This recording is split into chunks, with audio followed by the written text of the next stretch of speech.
Iniciando la orden del día, corresponde tratar el segundo informe reglamentario del proyecto de ley originado en moción que interpreta la ley número 19.496 y modifica otras normas legales, correspondiente al boletín número 13.053.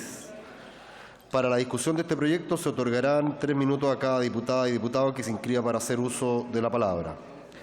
Rinde el segundo informe de la Comisión de Educación la diputada señora Sara Concha.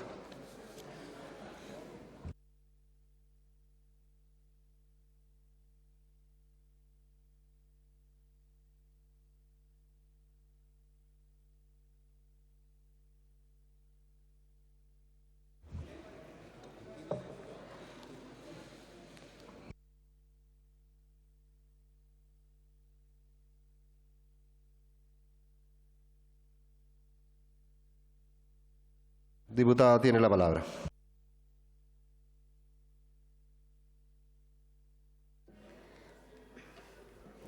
Muchas gracias, señor presidente. Saludar a todos los presentes en la honorable Cámara. Señor presidente, hoy me corresponde informar el proyecto de ley iniciado en moción de la senadora Yasna Proboste y los senadores Juan Ignacio Latorre, Francisco Chaguán y del ex senador Carlos Montes, en segundo trámite constitucional y segundo reglamentario con urgencia calificada de simple. Las disposiciones que no fueron objeto de indicaciones fueron los artículos 1, 3, 4 y los numerales 2, 3, 4, 5, letra B, 6 y 7 del artículo 2.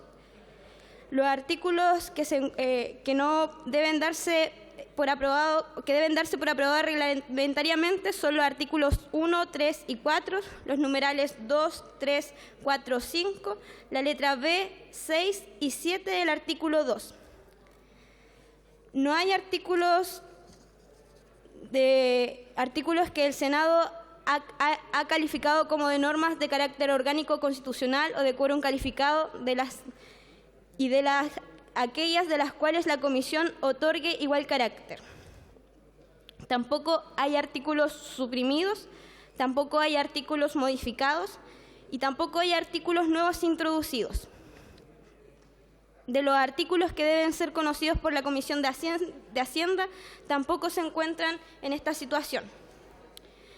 De las modificaciones introducidas al texto aprobado por el Senado, la Comisión en este trámite mantuvo la enmienda al numeral 5 del artículo 2 del texto propuesto por el Senado de la siguiente forma.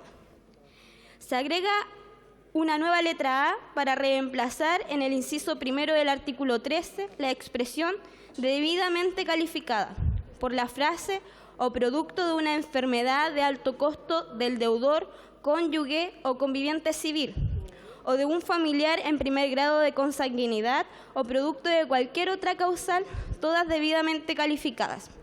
Se adecuó el encabezado del numeral 5, pasando su antiguo texto a ser literal B, con las modificaciones formales necesarias. La síntesis de la discusión en la comisión se presentaron 2 indicaciones, ambas del diputado Undurraga, la primera del artículo 2, numeral 1, para eliminarlo, la segunda del artículo 2, numeral 5, para reemplazar el literal A, incorporado por la Comisión de Educación por el siguiente. A. Reemplácese en el inciso primero la expresión debidamente calificada por la siguiente frase: o producto de una enfermedad de alto costo del deudor, cónyuge o conviviente civil, o de un familiar en primer grado de consanguinidad según conste en certificación del médico tratante, todas debidamente calificadas.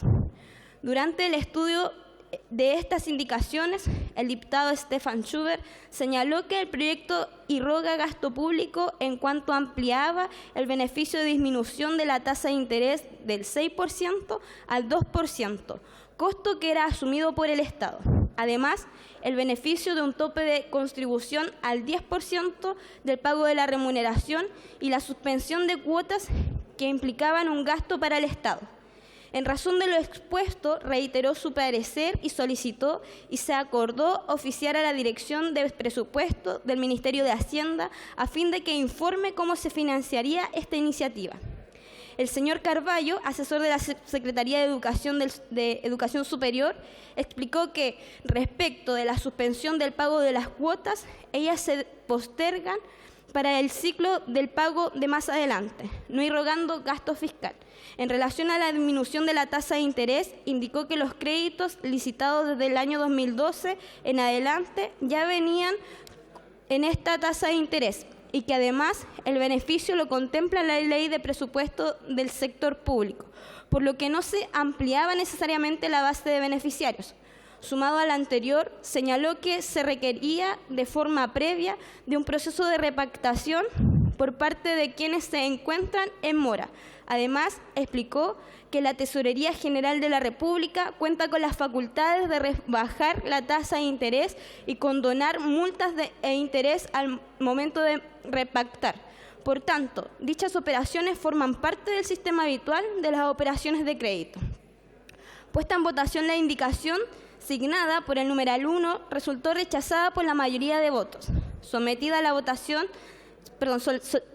votación la indicación individualizada del numeral 2 resultó también rechazada por mayoría de votos. En la comisión hubo visiones contrapuestas respecto a esta iniciativa. Es cuanto puedo informar, señor presidente. Muchas gracias. Gracias, diputada. Le otorgo la palabra a continuación a la diputada, compañera, amiga, diputada Camila Rojas.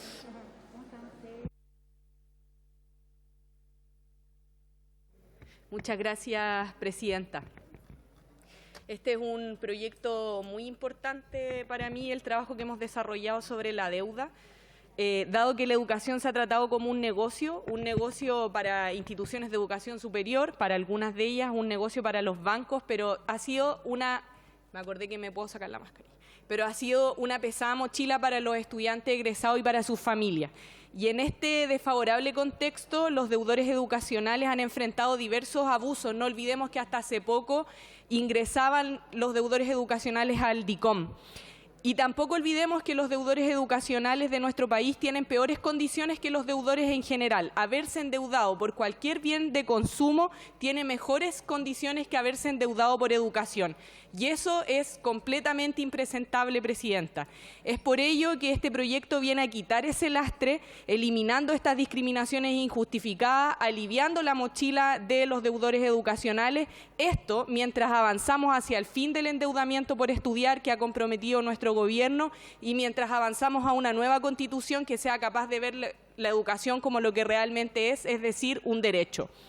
¿Qué propone el proyecto? Rápidamente, primero se explicita que las y los deudores educativos les serán aplicables las disposiciones contenidas en la Ley de Protección del Consumidor. Esto por lo que comentaba antes.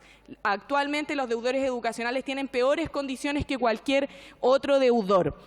El proyecto además termina con condiciones abusivas en el endeudamiento, como por ejemplo la exigencia para acceder a créditos de un mandato especial irrevocable y delegable para requerir al empleador descuentos para el pago de cuotas. Se establece la posibilidad de suspender temporalmente el pago por la ocurrencia de una enfermedad de alto costo del deudor o familiar.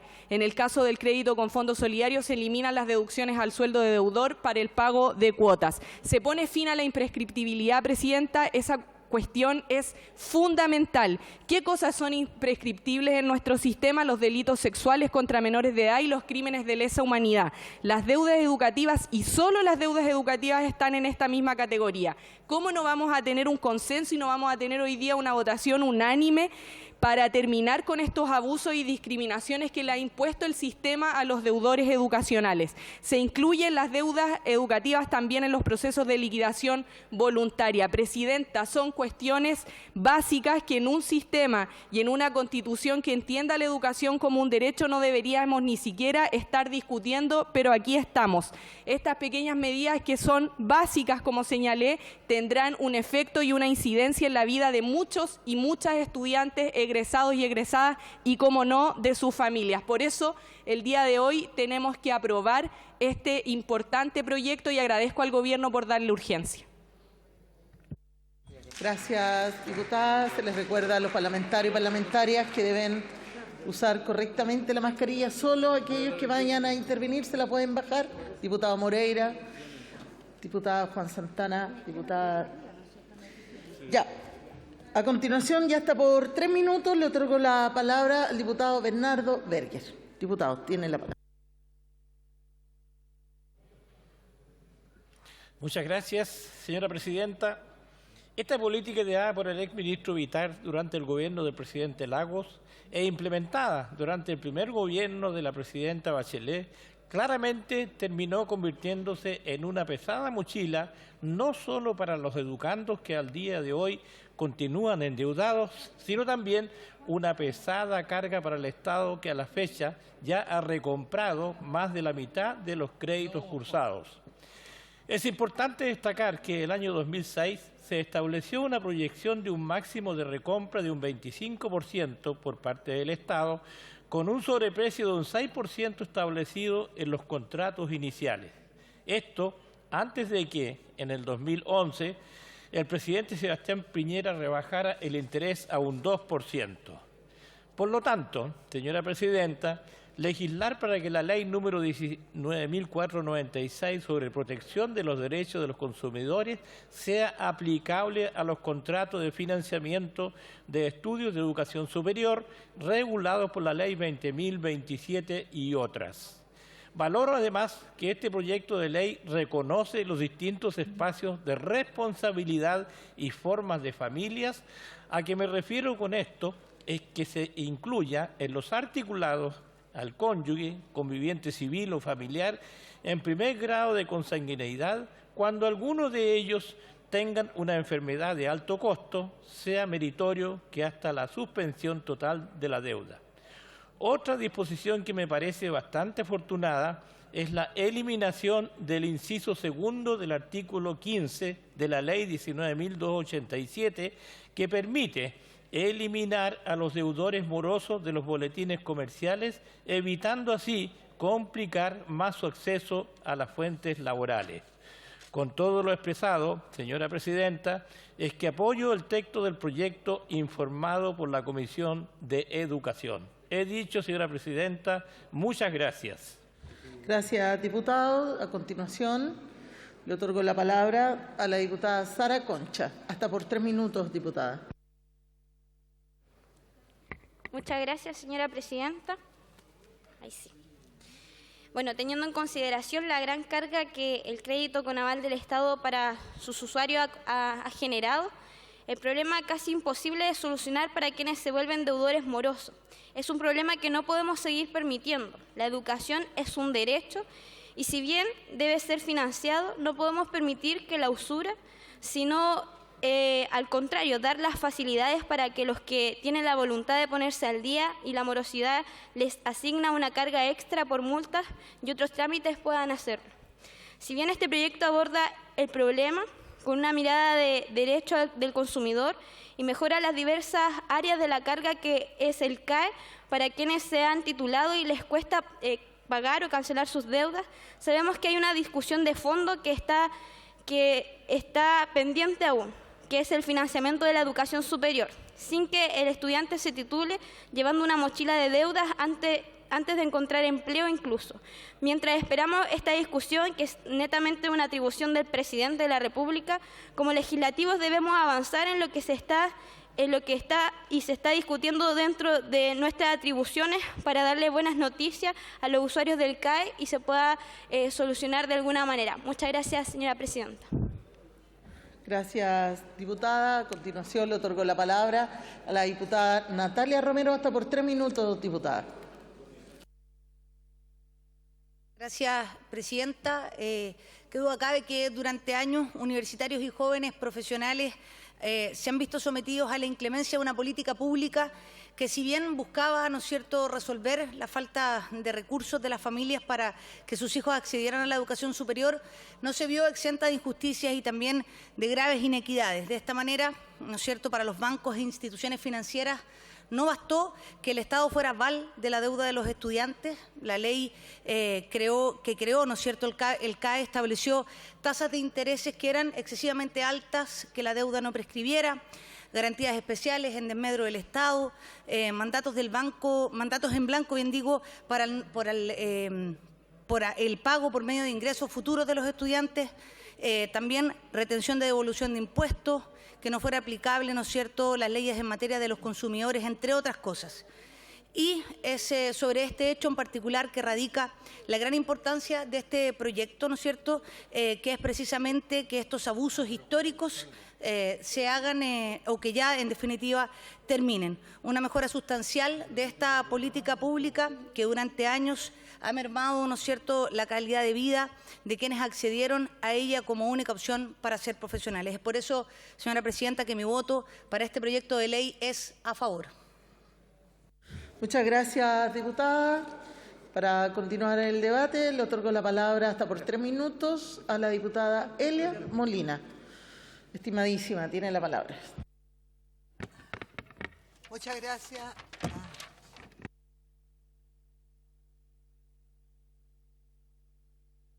Presidenta, como eje central de este proyecto, vemos que se busca un reconocimiento efectivo del derecho social a la educación, poniendo fin a los abusos e indefensión que viven miles de estudiantes afectos a algún tipo de crédito para cursar estudios en educación superior. Y por ello corresponde modificar la actual normativa sobre protección de los derechos de los consumidores aplicable a los contratos de crédito para financiar estudios. Dentro de la iniciativa también queremos modificar otras normas tendientes a terminar con las condiciones abusivas que se imponen a los jóvenes endeudados y que no sea el Estado quien esté a cargo de otorgar este tipo de créditos, así como también terminar con la imprescriptibilidad de las deudas contraídas por estudiar. Sabemos que existe un compromiso de terminar con el crédito con aval del Estado, pero mientras esto se materialice, este proyecto viene a subsanar el actual escenario de endeudamiento y a entregar regulaciones con beneficio de los estudiantes. Acá tenemos una respuesta a las históricas demandas estudiantiles regulando uno de los créditos más gravosos que existen actualmente. Como exdecana de la Facultad de Ciencias Médicas de la Universidad de Santiago de Chile, me tocó ver la realidad de las deudas estudiantiles y la importancia de avanzar hacia un sistema de educación gratuita financiado con impuestos generales. Por ejemplo, en la USACH, más del 50% de los estudiantes son sujetos de gratuidad y lo que ello ha significado para esas familias y para esos jóvenes aún no ha sido relevado lo suficiente. Por ello y mucho más, debemos avanzar rápidamente en la tramitación de estos proyectos y que la educación sea un derecho y no un privilegio.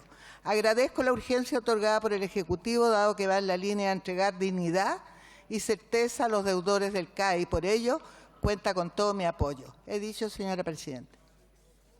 Gracias, diputada. A continuación, le otorgo la palabra hasta por 3 minutos al diputado Héctor Barría. Diputado, tiene la palabra.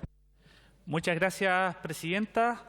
Parto señalando que no tengo DICOM y que estoy pagando como corresponde el crédito universitario, a pesar de alguna prensa que dice otro tipo de cosas. Creo que la única posibilidad de que muchas generaciones hayan podido estudiar, y hoy día desde el Parlamento tenemos que ser capaces de cambiar eso. En el gobierno de la presidenta Bachelet sin duda se avanzó en gratuidad, pero es un anhelo que tenemos que seguir cumpliendo y avanzando día a día. Los estudiantes que pudieron estudiar con estos créditos hoy día tienen más de una sanción. Sabemos que ante un mercado totalmente desregulado hay carreras que no tienen empleabilidad, por lo tanto se encuentran sin trabajo, además se encuentran con los respectivos informes comerciales manchados o llevan esta desagradable carga, por lo cual les impide obtener algún crédito hipotecario para vivienda, un crédito automotriz o acceder a créditos para emprender algún tipo de negocios. Sabemos que este proyecto de ley no es la gran solución que gran parte de la ciudadanía anhela, pero es un avance que sin duda busca hacer justicia a aquellas personas que tienen estos problemas por los respectivos créditos que les impiden seguir con su vida de la manera más normal posible. Quiero destacar el trabajo que hemos realizado con la Comisión de Educación y también destacar la disposición del Gobierno para que este tipo de materias tengan, ¿verdad?, prioridad en la agenda legislativa. Sin duda votaré a favor y espero que también tengamos una votación unánime, toda vez que este tipo de normas no solamente buscan acercarnos a la comunidad, sino que reflejan el motivo principal de por qué estamos acá, defender a las personas que son atropelladas en sus derechos. Muchas gracias, presidenta. Gracias, diputado. A continuación, le otorgo la palabra Diputado Lagomarsino, le pido un favor, es que va a tapar a la diputada y tiene que hablar. Muchas gracias. A continuación le otorgo la palabra a la diputada Daniela Serrano, hasta por 3 minutos, diputada. Muchas gracias, presidenta. El CAE hace una alternativa de financiamiento creada bajo una perversa lógica, la de otorgar garantías absolutas a la banca y que ve a los estudiantes como un sujeto de crédito y no de derecho. Este verdadero abuso establecido por ley fue objeto de una comisión investigadora en esta misma Cámara el año 2018, que terminó por establecer que los y las estudiantes y sus familias venían también advirtiendo por mucho tiempo: la existencia de abusos financieros, la vulnerabilidad de los endeudados frente a un sistema que no los reconoce como sujetos de derecho, la existencia de una deuda cautiva, el engaño en la relación que generó una enorme cantidad de endeudados en el sistema financiero y la urgente necesidad de adoptar medidas de reparación. Ese es el espíritu de este proyecto. Si bien no es una iniciativa que es contundente, creemos que también tenemos mucho compromiso, entre eso lo que hemos adoptado también con este gobierno, lo que hemos también adoptado distintos diputados y diputadas de esta Cámara de Diputados, de poder hacernos cargo de una deuda que no tan solo viene hoy día a resguardar la protección de quienes ya están endeudados, que sabemos que también es algo que adeudábamos desde esta Cámara, pero que también es necesario hoy día, sobre todo, poder poner en el centro que no es tan solo lo que vamos hoy día a regular, es parte del compromiso, sino que también hacernos cargo de la reparación a las familias que están endeudadas, a los y las estudiantes. Por eso creo también que la condonación de la deuda debe ser de manera progresiva, debe ser de manera también conversada con los y las familias endeudadas, pero sobre todo haciéndonos cargo de hoy día las principales urgencias. Regular que los y las estudiantes no pasen a DICOM por un derecho tan básico que hemos buscado por mucho tiempo consolidar en la Constitución chilena, que hemos buscado también garantizar por ley, creo que es lo fundamental. Mientras tanto no cambie esta Constitución, mientras tanto hoy día no tengamos aprobada una propuesta de nueva Constitución, creemos que vamos a tener que hacer estas modificaciones. Así que con el compromiso de poder claramente reparar a las familias que se encuentran con este descalabro, donde la educación no está del todo hoy día comprometida para las miles de familias chilenas, creemos que vamos a tener que avanzar en este proyecto. Así que muchas gracias, presidenta. Gracias, diputada. Y antes de otorgar la palabra, quiero saludar al diputado Felipe Camaño, que pasó su cumpleaños en la semana distrital y no crea que nos olvidamos. Así que muchas felicidades. Hasta por 3 minutos le otorgo la palabra al diputado Stefan Schubert. Tiene la palabra. Muchas gracias, señora presidenta. Junto con saludar a mis colegas esta mañana, puedo señalar que efectivamente esto es un tema especial. Estamos hablando de educación y estamos hablando de financiamiento de la educación. Y claramente lo hemos hecho mal hasta este momento en cuanto a financiamiento.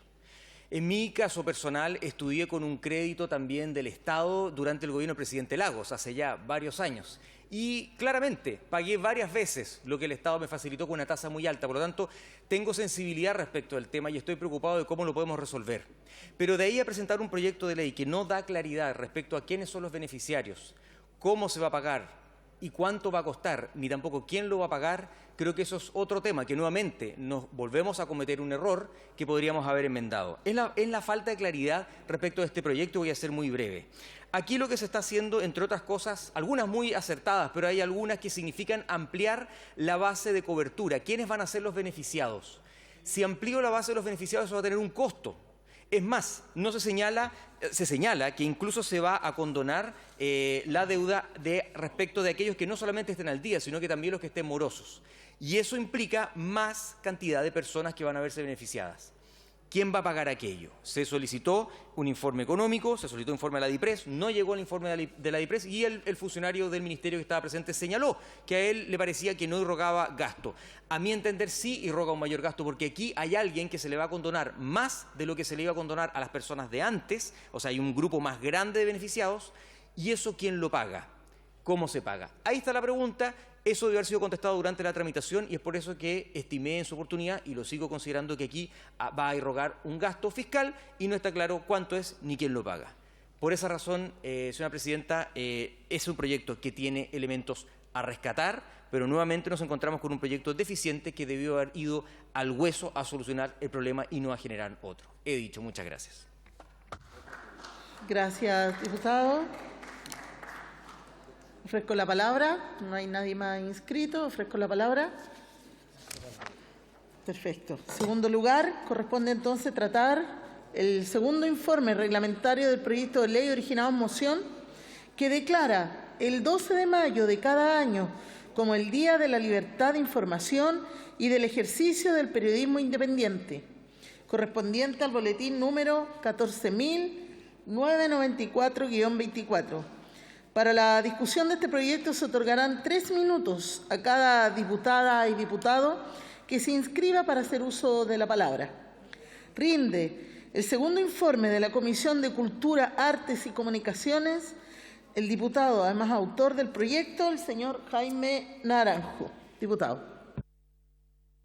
Muchas gracias, presidenta. Efectivamente, en nombre de la Comisión de Cultura, Artes y Comunicaciones, paso a informar a esta sala en relación al proyecto en su primer trámite constitucional y segundo reglamentario, que dice relación en declarar el 12 de mayo de cada año como el Día de la Libertad de Información, del derecho a la comunicación y del periodismo independiente y comunitario. Debo señalar que esta iniciativa tiene su origen en una moción que presentamos conjuntamente con la diputada Danisa Astudillo, Ana María Bravo, Emilia Mullado, y de los diputados Tomás de Rementería, Marcos Ilavaca, Raúl Leiva, Daniel Marucheri, Juan Santana, Leonardo Soto y quien habla. La idea matriz de este proyecto, señora presidenta, honorable sala, consiste en fijar en el calendario nacional el día 12 de mayo de cada año en conmemoración del Día de la Libertad de Información y del ejercicio del periodismo independiente, como una forma de reconocer expresamente las acciones de comunicación social desarrolladas de manera menos formal en el contexto del pleno ejercicio de la libertad de opinar e informar bajo la referencia al periodismo independiente. De esta manera se busca reforzar el actual panorama de escaso reconocimiento y, en particular, hacer un reconocimiento a Francisca Sandoval Astudillo, quien, cumpliendo esta labor, fue herida por cumplir esta labor informativa. En este segundo informe, que recae sobre este proyecto aprobado en general por la Cámara de Diputados en la sesión 47, celebrada el 18 de julio pasado, con la indicación presentada en la sala y admitida a trámite. Dicha indicación señalaba sustituir el día 12 por el día 3 del día de mayo, que coincide con el Día de la Libertad de Información y del Periodismo. Esta indicación fue rechazada por la mayoría de los votos y se estimó conveniente mantener la fecha del día 12 de mayo, como dije anteriormente, en reconocimiento al lamentable fallecimiento de la comunicadora Francisca Sandoval. De tal manera, presidenta, que la Comisión recomienda a esta honorable sala aprobar dicho proyecto de ley. He dicho, señora presidenta. Muchas gracias, diputados. Ofrece la palabra al diputado del Distrito 20, hasta por 3 minutos, Félix González. Muchas gracias, presidenta. La libertad de información y el ejercicio del periodismo independiente. No hay democracia sin prensa independiente, y eso siempre ha estado en entredicho.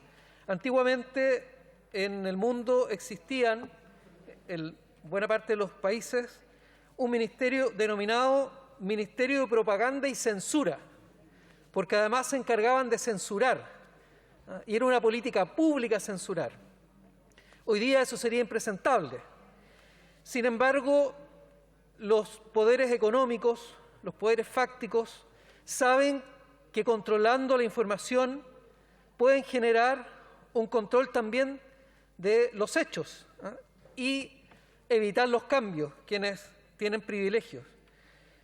Por eso es importante poder contar con medios independientes y hoy día también es importante decir, está en riesgo la libertad de información y está en riesgo no porque exista un ministerio de censura, porque no existe, sino por las noticias falsas por una parte y por otra parte la concentración de los medios.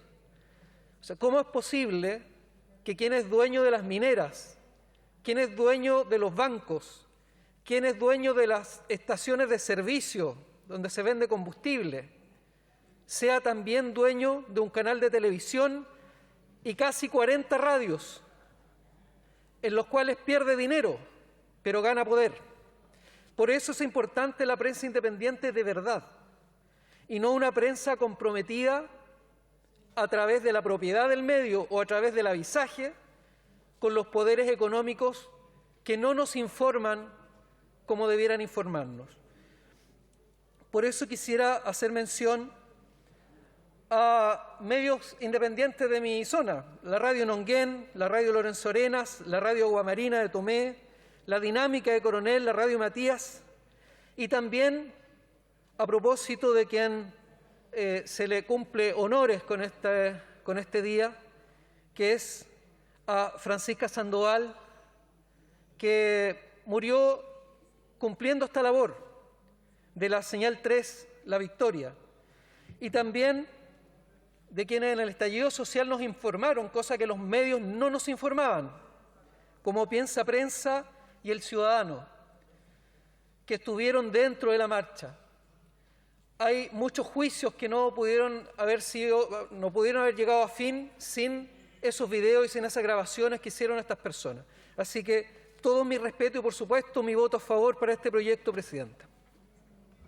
Muchas gracias, diputado. Les recuerdo que deben usar la mascarilla correctamente, que solo están autorizados aquellos que van a intervenir poder retirársela. Diputado Solantay, diputado Teao, diputada Fríes. No quiero, sí, yo tengo que cumplir acá, hacer cumplir el reglamento, así que les pido por favor que se pongan la mascarilla. Le entrego la palabra a continuación, hasta por 3 minutos, a la presidenta de la Comisión de Cultura, autora además, bueno, sí, del proyecto, a la diputada Natalie Castillo. Hola, muchas gracias, presidenta. Saludo también a todos mis colegas, todas mis colegas. Para comenzar, quisiera saludar también a los autores y autoras de este proyecto de ley que creemos y consideramos que es un avance en materia de comunicación y que supera el aquí ya conocido famoso día D, por las razones que voy a argumentar. Este proyecto declara el 12 de mayo de cada año como el Día de la Libertad de Expresión, de información, del derecho a la comunicación y del periodismo comunitario e independiente. Estas libertades son ante todo derechos fundamentales, reconocidos además por tratados internacionales de derechos humanos firmados por nuestro Estado y reconocidos en la actual Constitución, aunque de manera muy precaria, muy pobre. Pero además es importante destacar que se reconoce la labor de las y los comunicadores sociales que desarrollan actividades a nivel comunitario, informando, como bien decía nuestro colega, a sus respectivas comunidades y desempeñando un rol fundamental para informar en los territorios. Además, este proyecto implica la participación activa del Estado en acciones de difusión, información y promoción de la importancia de la comunicación social, del periodismo independiente y comunitario. Y declarar este día 12 como la libertad de información, como acá bien se ha dicho, no es algo antojadizo, sino que es una manera de recordar además el crimen de la comunicadora de Canal Televisión Señal 3, La Victoria, Francisca Sandoval, quien ya sabemos, cierto, de alta conmoción recibió una bala mientras ejercía su función de informar.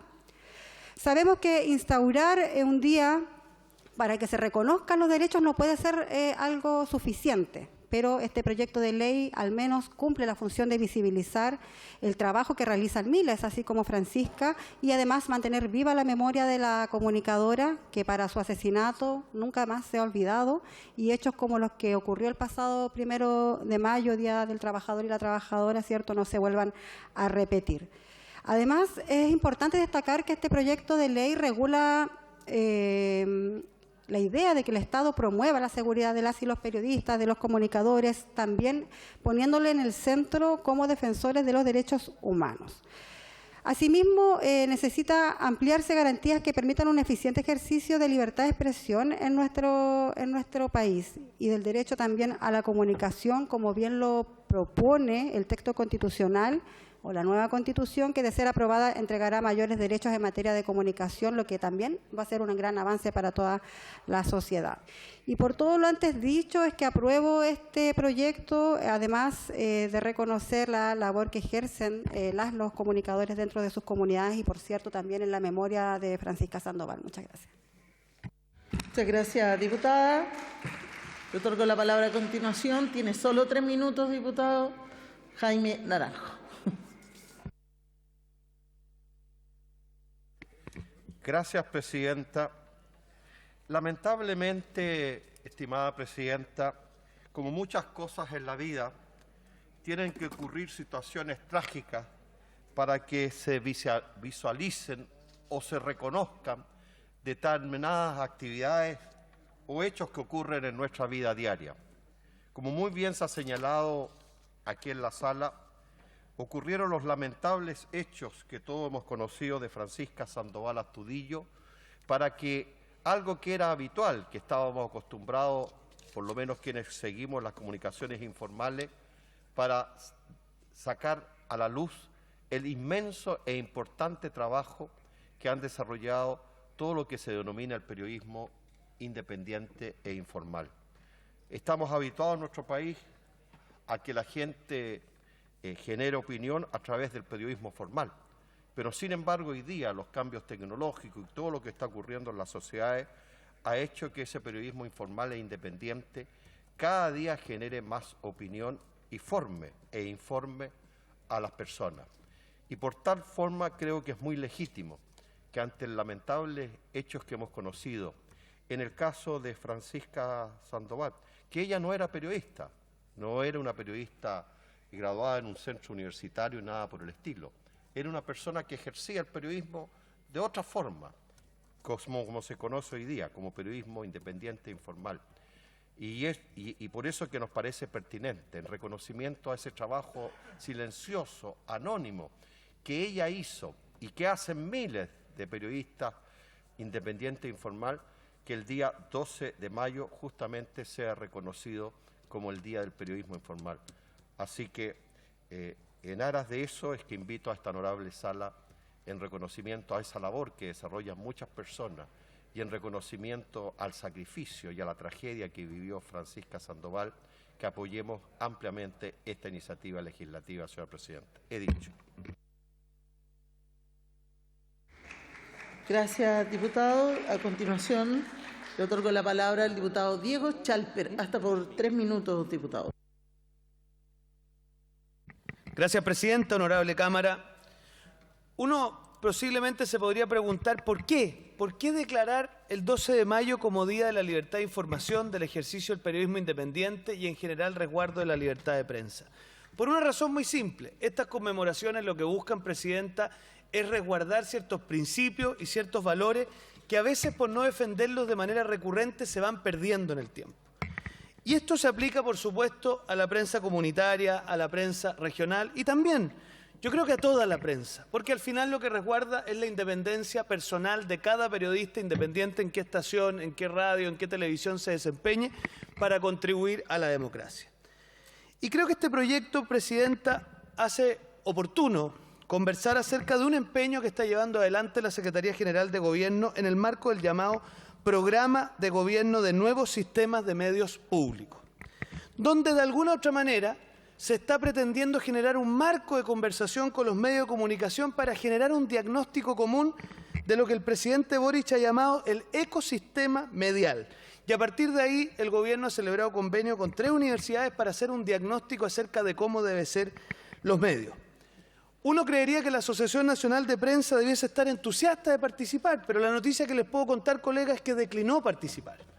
Y ustedes se preguntarán por qué la Asociación Nacional de Prensa, una agrupación gremial de larga data en Chile, desiste de participar de jornadas del Gobierno donde en definitiva se busca hacer un diagnóstico. Porque no es propio de las democracias, queridos colegas, que el poder político pretenda generar espacios de conversación con los medios para decirles qué es lo que tienen que hacer.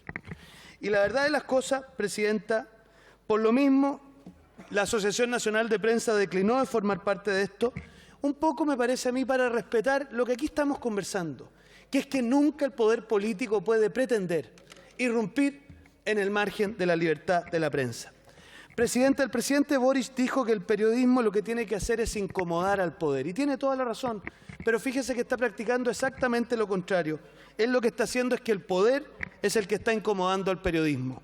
Y que este proyecto sea una oportunidad para que nunca en Chile ningún gobierno, ningún conglomerado crea bajo algún pretexto de que tiene que vulnerar la prensa libre, porque la prensa libre al final, Presidenta, lo que permite es la diversidad democrática, la libertad de pensamiento y, más importante que eso, en que en Chile los distintos podamos expresar lo que creemos y podamos trabajar entre todos desde los distintos. He dicho, gracias, Presidenta. Gracias, diputado. A continuación le otorgo la palabra al diputado Luis Sánchez, hasta por 3 minutos, y a continuación a la diputada Mercedes Busné. Muchas gracias, Presidenta.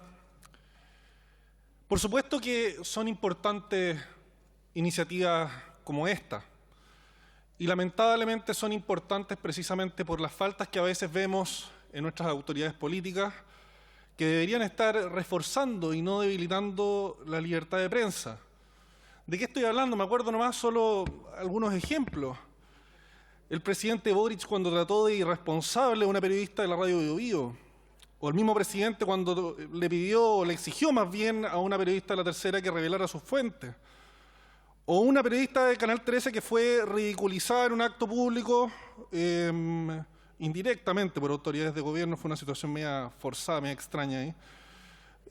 Tan solo por pedirle explicaciones a la ministra Vallejo de por qué el presidente está autografiando como si fuera estrella de cine borradores de la nueva Constitución.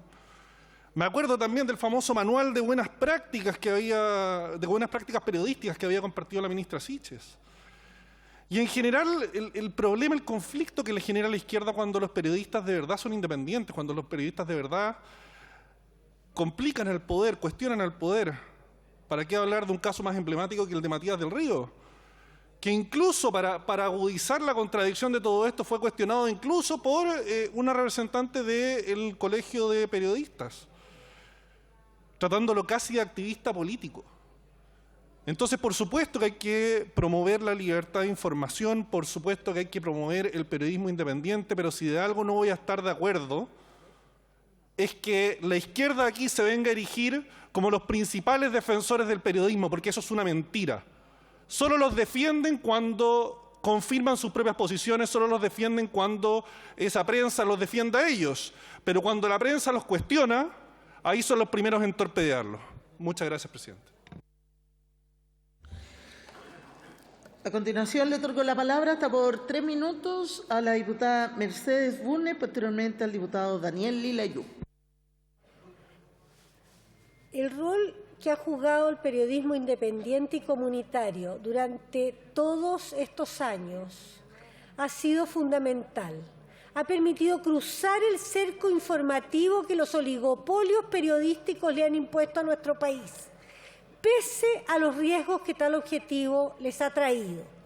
Por tal motivo, creo que es indispensable votar a favor el actual proyecto y declarar el 12 de mayo como el Día de la Libertad de Información, del derecho a la comunicación y del periodismo independiente y comunitario, en conmemoración, como se sabe, de la muerte de Francisca Sandoval Astudillo, quien fue herida y en definitiva murió por cumplir con la labor de informar de manera independiente. Pero más allá de lo justo que es este proyecto y la importancia del periodismo independiente, el mayor homenaje que podemos hacer a los periodistas independientes y al periodismo comunitario es avanzar en medidas legislativas concretas destinadas a proteger la libertad de prensa más allá de la propiedad privada, pues como se sabe, hay una aceptación casi universal de que la concentración de la propiedad de los medios de comunicación en pocas manos contradice los principios básicos de la democracia, pues en dicha concentración hay una amenaza implícita a la diversidad política, social y cultural de la sociedad. De hecho, Chile se encuentra muy lejos de las normas de resguardo que se aplican en Estados Unidos, en Inglaterra, en Holanda, Francia y Alemania, y en general en los países del primer mundo, en donde se contemplan medidas como impedir la tenencia de medios cuando se poseen bancos o limitar la expresión multimedial cuando se traspasan umbrales del 20% del mercado. Por tal motivo, la propuesta de nueva Constitución, junto con consagrar explícitamente la libertad de prensa y el pluralismo informativo, establece en su artículo 84 expresamente que el Estado deberá fomentar la creación de medios de comunicación e información a nivel regional, local y comunitario, prohibiendo tanto la concentración de la propiedad por parte de privados como el monopolio estatal sobre ellos. Ese es el camino correcto. Promover la libertad de prensa en su amplitud y no simplemente en los medios en propiedad de privados que muchas veces nos traspasan con mentiras, como ha sido en este último tiempo. Muchas gracias. Gracias, diputada. Le otorgo a continuación la palabra al diputado Daniel Lilayú, hasta por 3 minutos, posteriormente al diputado Leonidas Romero. Gracias, señora presidenta. Si bien adhiero al concepto o idea de fondo que hay detrás de este proyecto de ley, que busca consagrar el Día de la Libertad de Prensa y Periodismo Independiente, lamento que se persiga haciendo un aprovechamiento político de la sensible muerte de una joven, Francisca Sandoval, que estaba desarrollando su oficio en medio de manifestaciones en la ciudad de Santiago. Por cierto que todos quienes defendemos la democracia deseamos que los medios de prensa tengan libertad para poder desarrollar no solo su trabajo, sino también tengan la libertad de exponer sus ideas o su línea editorial sin ningún tipo de censura previa. Que el desarrollo de esa labor sea también independiente, es decir, no estén presionados por grupos económicos o políticos. Que esa noticia que están cubriendo y luego quieren transmitir a sus lectores, auditores o televidentes, a través de las distintas plataformas que existen hoy en día, se puede desarrollar en forma plena.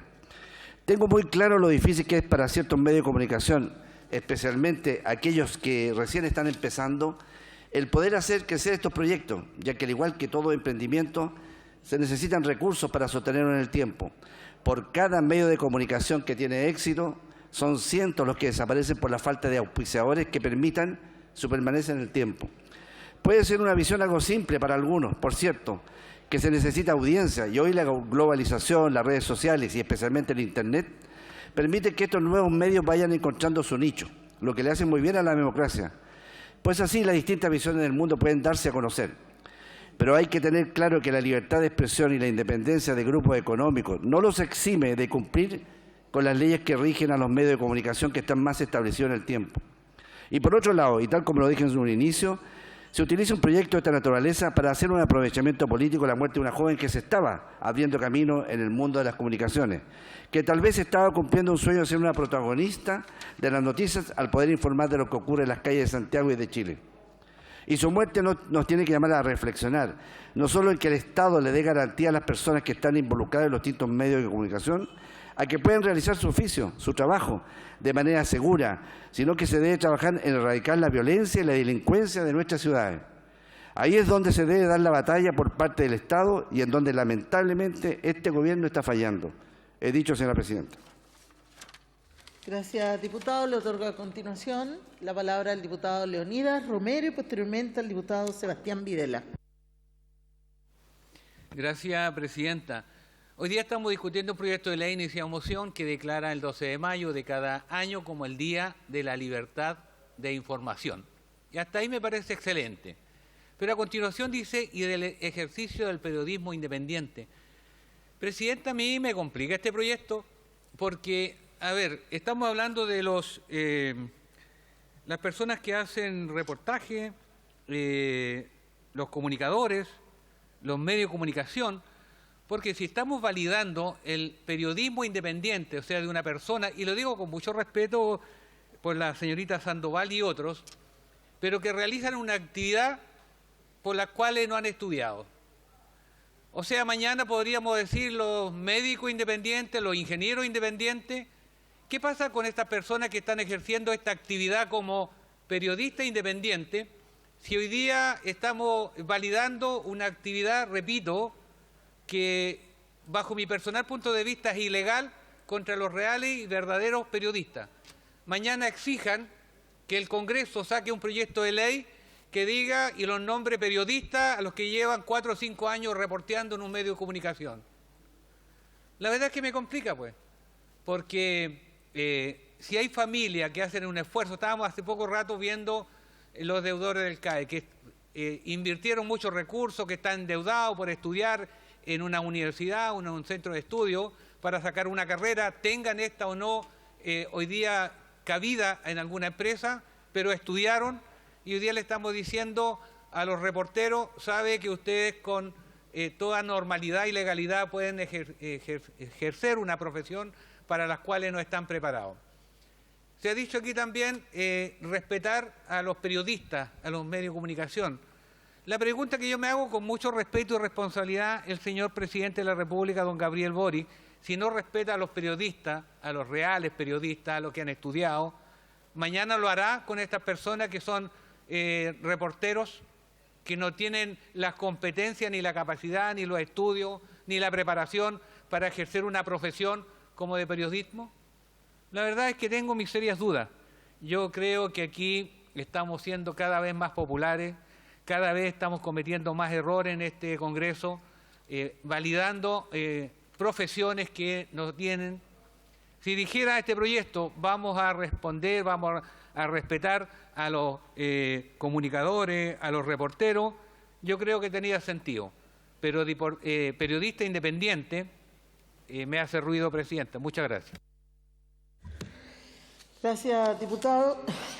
A continuación le otorgo la palabra al diputado Sebastián Videla y posteriormente al diputado Mauricio Ojeda. Muchas gracias, Presidenta. Bueno, a mí no me complica para nada este proyecto, como dice mi colega que recién tuvo la palabra. Muy por el contrario, quiero decirle a él y a todos los demás que están presentes acá y a los que están escuchando en sus casas, que, por ejemplo, medios independientes han investigado la corrupción que existe hasta el día de hoy en las ilumineras LED, que involucran a muchos municipios de Chile. Los medios independientes también han investigado los vínculos entre una empresa chilena y una red de narcotráfico mexicana. Los medios independientes también han investigado la corrupción que hasta el día de hoy existe con empresas que se han realizado, se han inventado para poder lucrar con lo que sucede con la pandemia actualmente en Chile. También quiero decirle que medios independientes actualmente están haciendo un reportaje sobre lo que existe entre vínculos de las casas de apuestas con algunos dueños de clubes del fútbol chileno. Y nadie dice nada. Y curiosamente esto en muchos medios tradicionales no sale. Yo soy comunicador social, llevo más de 10 años vinculado a muchos medios de televisión y medios independientes y sobre todo redes sociales. Y creo fundamental hoy día apoyar este proyecto, en la cual considera que el 12 de mayo de cada año como el Día de la Libertad de Información y del ejercicio del periodismo independiente. Ojalá que estos medios que actualmente existen y muchas veces con pocos recursos y con más profesionalismo y con más ganas de poder sacar verdades a la luz pública, se pueda apoyar de una u otra manera también con recursos y con otras instancias y no solamente con esta ley. Voy a apoyar este proyecto, Presidenta. Muchas gracias. Gracias, diputado, y se agradece también la aclaración. Le entrego la palabra hasta por 3 minutos al diputado Mauricio Ojeda. Muchas gracias, Presidenta. La verdad que hemos analizado este proyecto en la Comisión de Cultura. Debo decir en primera instancia que ingresé varias indicaciones a este proyecto y desde mi rol profesional como periodista tiene un sentido bastante especial y lo hice saber también en la comisión.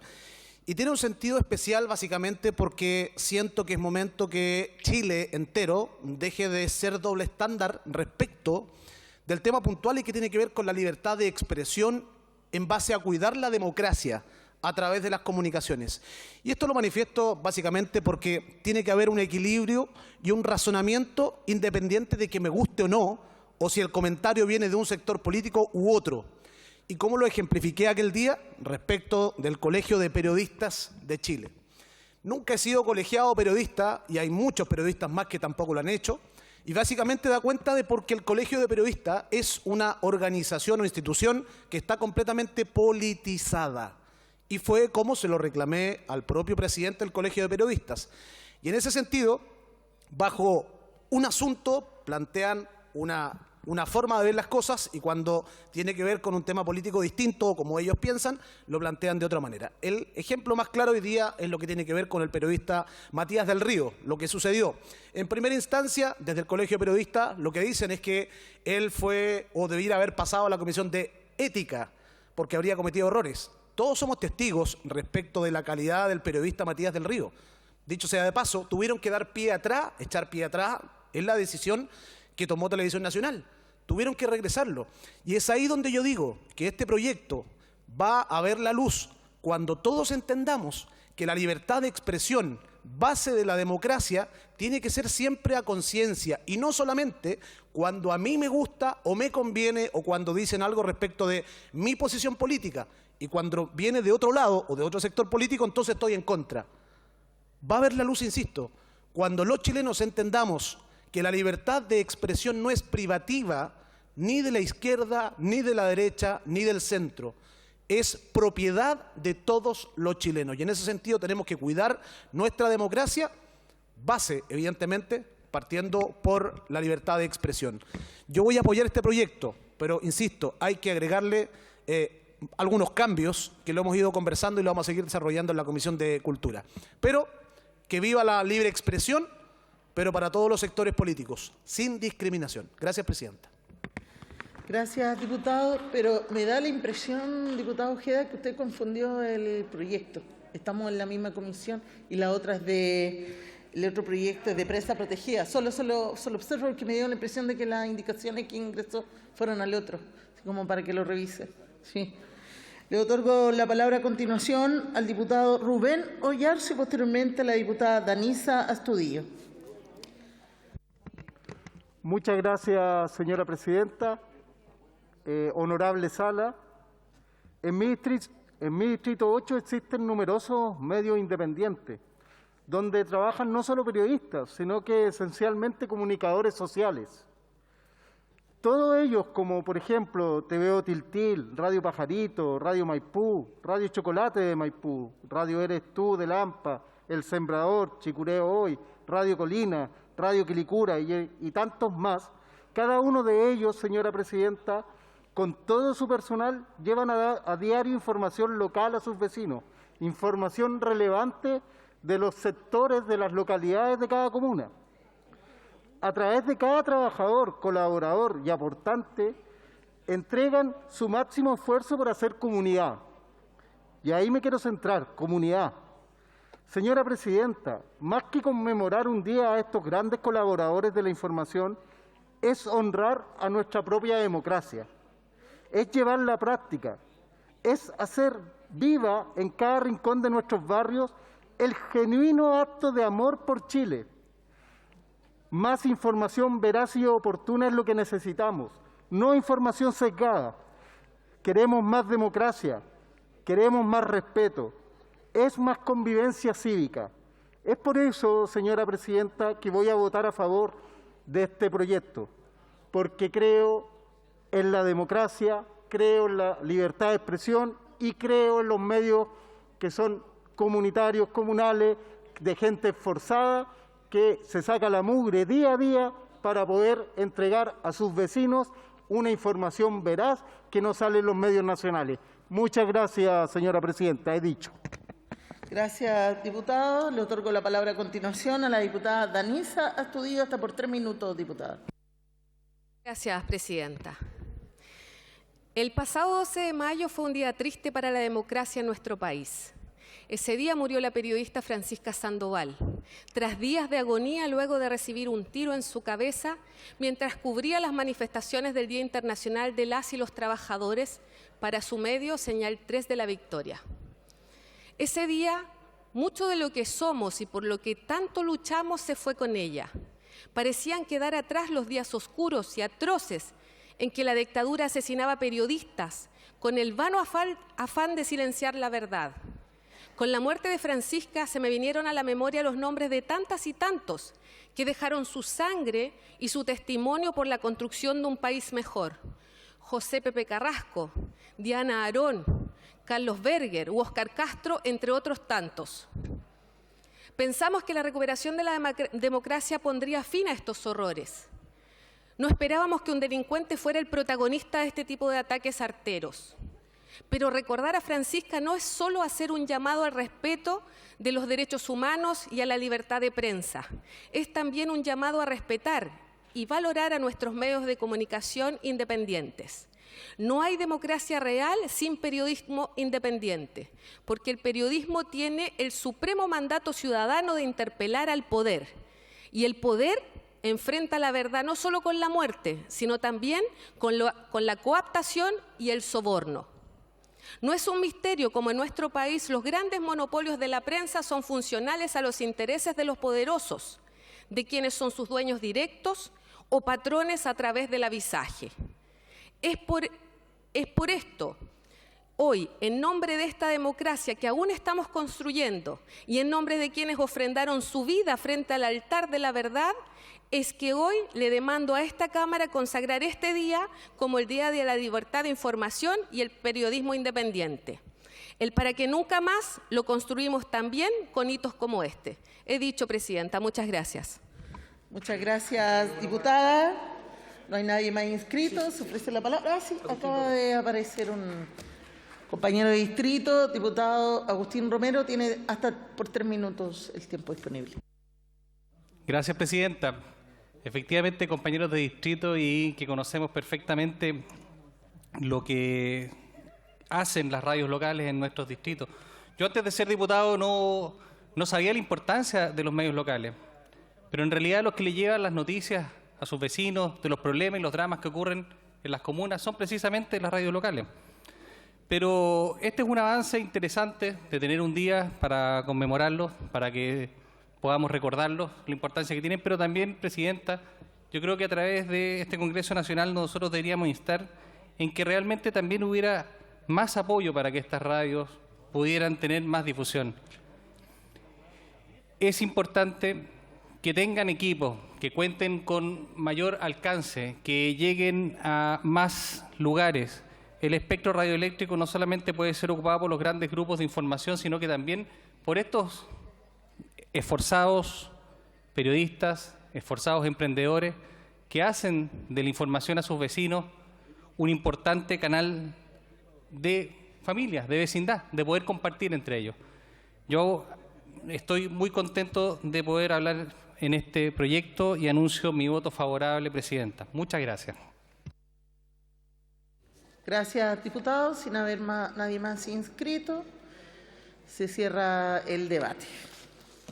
A continuación, y en tercer lugar, corresponde tratar el proyecto de ley originado en moción que proscribe, tipifica y sanciona la violencia digital en sus diversas formas y otorga protección a las víctimas de la misma, correspondiente al boletín número 13.928-07.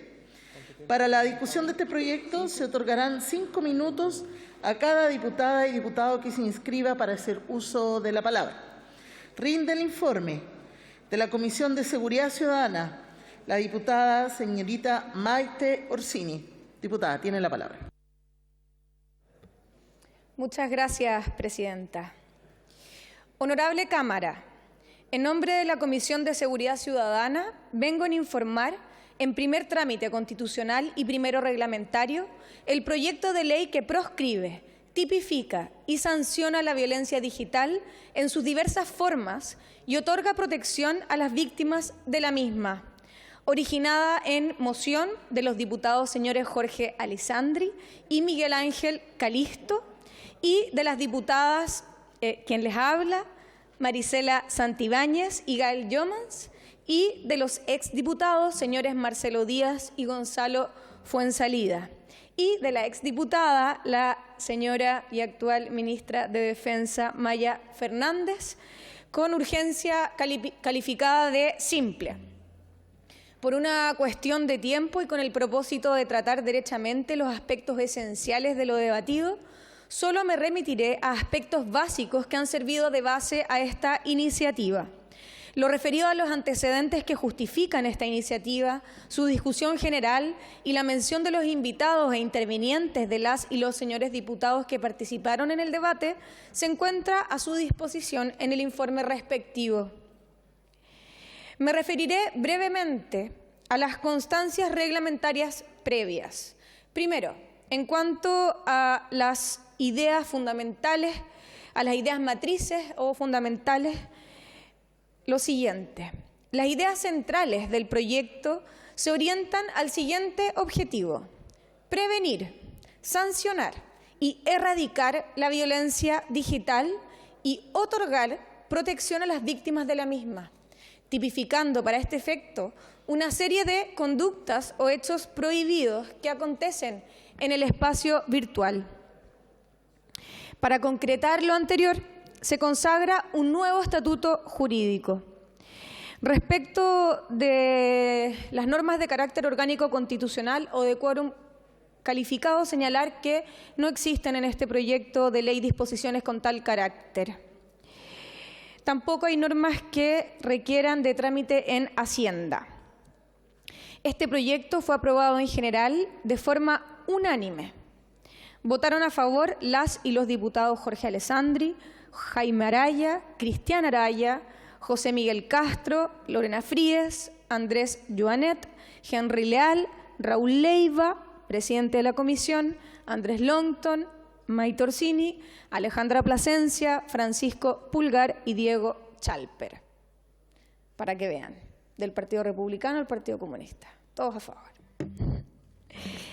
Luego, en cuanto a la relación descriptiva y las disposiciones legales que el proyecto modifica, cabe mencionar que la moción cuenta de 4 párrafos y de 13 artículos. En el párrafo primero es sobre la violencia digital, que va del artículo primero al artículo tercero. En el artículo primero se refiere el objeto de esta ley. Su artículo segundo establece qué se entiende por violencia digital. El artículo tercero aborda el consentimiento y sus características. El párrafo segundo, por su parte, aborda las conductas prohibidas que se sancionan, ya descritas previamente entre los artículos 4 a 8, a saber: comunicación ilícita de datos personales, suplantación de identidad por medios digitales, envío o exhibición de contenido no solicitado, acoso digital y difusión no consentida de contenido íntimo. El párrafo tercero, por su parte, establece ciertas circunstancias que agravan las conductas que son sancionadas en este proyecto de ley en su artículo 9. El párrafo 4 se refiere a otras disposiciones consagradas en la moción, esto en los artículos 10 al artículo 13. Su artículo 10 indica que todas las conductas que se sancionan en esta iniciativa son delitos de acción penal pública previa instancia particular. Su artículo 11 dispone que las causas que se originen con ocasión de la comisión de estos delitos se regirán por las reglas del procedimiento monitorio conforme al libro 4 del Código Procesal Penal. El artículo 12 trata sobre la determinación de las penas y el artículo 13 y final aborda la existencia de posibles concursos de estos delitos. La votación general, en cuanto a la votación general y teniendo en vista las consideraciones y argumentos contenidos en la moción y las opiniones y observaciones planteadas por las y los invitados, las y los señores diputados fueron de parecer de aprobar la idea de legislar sobre esta materia. Puesta en votación general, la idea de legislar, como les decía, se aprueba por unanimidad en la forma descrita en las constancias reglamentarias previas. En cuanto a la votación particular, luego de un breve debate respecto de la conveniencia de reemplazar todo el texto de la moción que en un primer momento creaba una nueva normativa jurídica y con el objeto de sistematizarlo e incorporarlo ahora en el Código Penal, para incluir así el delito de violencia digital en sus diversas formas en el párrafo de los delitos contra el respeto y la protección a la vida privada y pública de la persona y su familia, y de esta forma en que además se añade el delito de hostigamiento y así precisar de mejor forma los tipos penales y finalmente buscar una adecuada armonización normativa. La Comisión acordó por unanimidad adoptar como texto base a discutir en particular una indicación sustitutiva formulada por las diputadas señora Lorena Fríes, Maite Orsini y Alejandra Plasencia, y los diputados Jaime Araya, Andrés Joanet y Raúl Leiva, que consta de un artículo único dividido en tres numerales, la cual, previa discusión y análisis, fue aprobada con pequeños cambios. Por lo antes expuesto, solicito a la honorable Cámara de Diputados y Diputadas que tenga a bien aprobar esta iniciativa parlamentaria. Es todo cuanto puedo informar a usted, señora presidenta. Muchas gracias. Gracias, diputada. Para iniciar el debate se ofrece la palabra a la diputada Alejandra Plasencia, hasta por 5 minutos, posteriormente al diputado Eduardo Durán. Muchas gracias, presidenta. Agradezco la posibilidad de intervenir sobre este proyecto de ley, ya que la violencia digital es un tema que se ha instalado hace algunos años y del que poco se habla, pero que impacta fuertemente a ciertos sectores de la población, principalmente mujeres, niños, niñas y adolescentes, que en casos extremos genera un daño tal que puede llevar incluso al suicidio. Lamentablemente, ejemplos de violencia digital tenemos muchos. Me permito, por su intermedio, presidenta, contar uno que nos tocó conocer. Hace un par de meses nos reunimos con una mujer de La Serena, quien en nombre suyo y de otras mujeres nos contó que habían descubierto un grupo de Telegram con más de 1.400 participantes, donde se compartían sin consentimiento alguno imágenes íntimas y algunas de connotación sexual que habían grabado estas mujeres en sus propios celulares. El tema se conoció ampliamente también por la prensa de la región y pese a la denuncia realizada aún no existen resultados, pues no es clara la connotación delictiva de dichos actos. De acuerdo al Estudio Nacional de Ciberacoso del 2021, el 47% de los jóvenes entre 15 y 29 años declara haber sido víctima de violencia digital en los últimos 3 meses y un 64% de los jóvenes fueron testigos de ciberacoso en el mismo periodo de tiempo. Es de suma gravedad, además, conocer las razones del acoso virtual, pues estas son por apariencia personal, opinión política, violencia en las relaciones de pareja, pertenecer a alguna etnia originaria, orientación sexual, país de origen o discapacidad.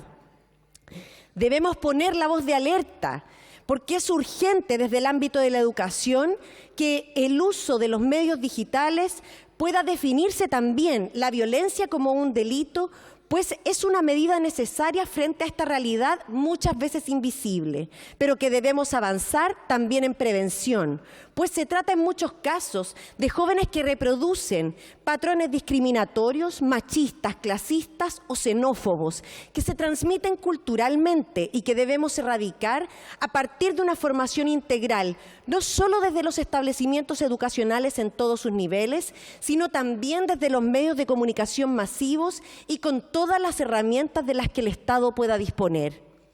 Con todo lo señalado anteriormente, creemos, presidenta, que este es un buen proyecto de ley, ya que busca regular comportamientos en plataformas digitales que son un espacio en donde se desarrollan relaciones humanas de manera más libre, pero en ocasiones también se desvirtúa su utilidad, pasando a llevar límites imposibles de manejar, pero que con este proyecto de ley se busca hacer conciencia del uso que hacemos en nuestras redes sociales y plataformas virtuales, de los límites que se deben tener para evitar un perjuicio a la intimidad y honra de las personas, sobre todo cuando no está su consentimiento de por medio. Quiero destacar a su vez, Presidenta, que este es un proyecto donde se ha legislado con enfoque de género, escuchando y normando una problemática que se concentra particularmente en jóvenes, mujeres y disidencias sexogenéricas.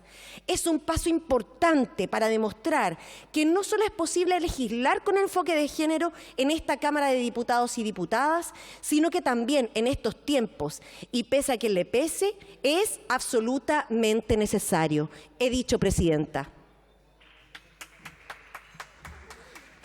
Gracias, diputada. Le otorgo la palabra a continuación al diputado Eduardo Durán y posteriormente a la diputada Marcela Riquelme. Gracias, Presidenta. ¿No podemos sacar la mascarilla así en esta oportunidad? ¿Sí? Gracias, muchas gracias. No cabe duda que este proyecto posee una intención importante y positiva. Según dan cuenta ciertos estudios, al menos un 30% de los niños y niñas en Chile son susceptibles a ser víctimas de ciberacoso, debido al cada vez más temprano acceso que ellos tienen a los medios digitales. Asimismo, en enero de este año fue practicada una encuesta que reveló la alarmante cifra de que al menos un 88% de las mujeres encuestadas declararon haber sido víctimas de violencia digital.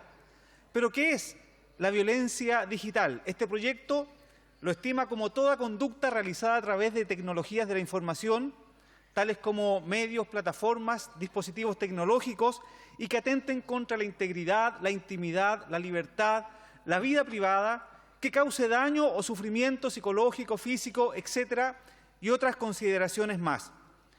Esto confirma la tesis de que, así como estos medios y las redes sociales son un importante avance para todas las personas, también a la vez constituyen un riesgo de daños e incluso de que los menores sean víctimas de delitos que vulneran su integridad e intimidad. Por eso la intencionalidad de la iniciativa ha de ser celebrada. Ella busca actualizar las conductas que contempla nuestro Código Penal y al mismo tiempo se concreta con un enfoque en la protección de los menores de edad, pero también pensado en que todas las personas, sin distinguir su edad, pueden ser víctimas de estos hechos, dentro de los cuales las mujeres, como dije anteriormente, sufren un especial peligro en el mundo digital.